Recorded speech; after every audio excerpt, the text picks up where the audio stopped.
uma peleja que Paulo teve com os Gálatas, que Paulo ele prega o evangelho, o verdadeiro evangelho para os Gálatas, para que eles pudessem nascer de novo, para que eles pudessem ter a vida do Senhor.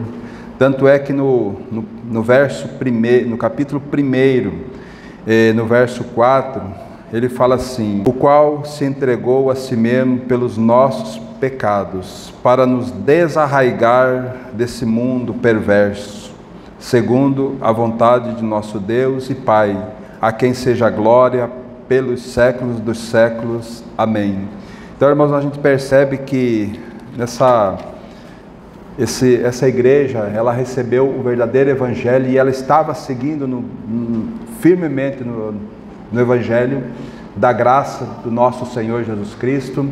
Então, quando nós chegamos no verso 3, no capítulo 3, verso 1, o apóstolo Paulo então coloca o seu coração diante do Senhor e chama essa igreja a uma comunhão íntima com Ele, dizendo assim: ó Gálatas insensato, quem vos fascinou a vós outros, ante cujos olhos foi Jesus Cristo exposto como crucificado? Veja só como Paulo trabalhou essa igreja, e eles estavam andando corretamente naquilo que o Senhor tinha para eles, e então no caminhar eles começaram a regredir, eles começaram a buscar Cristo e mais a lei, a ponto dele, no verso 2 ele diz assim: quero apenas saber isso de vós, recebesse o Espírito pelas obras da lei ou pela pregação da fé? Sois assim insensato que, tendo começado no Espírito, estejais agora aperfeiçoando na carne? Terá sido em vão que tantas coisas sofrestes, se na verdade foram em vão? Aquele, pois, que vos concede o Espírito e que opera milagres entre vós, porventura o faz pelas obras da lei ou pela pregação da fé? Então, irmãos, nós precisamos olhar para a palavra do Senhor e poder sondar o nosso coração, como é que nós estamos realmente andando.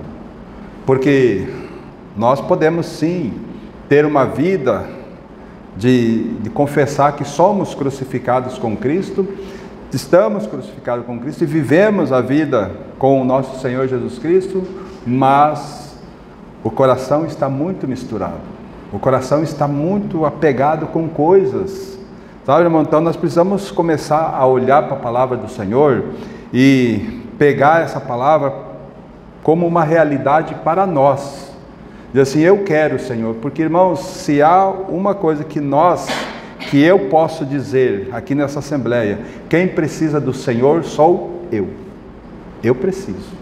Então cada um de nós tem que ter essa convicção de que nós precisamos do Senhor. Mas, irmãos, para nós buscarmos a mente do Senhor, não pode haver uma mistura, não pode haver é por isso que quando nós chegamos no texto que nós lemos de Gálatas 4, então o apóstolo diz assim: chegou a plenitude do tempo, Deus enviou o seu Filho, nascido de mulher, nascido sob a lei, para resgatar nós dos nossos pecados, né?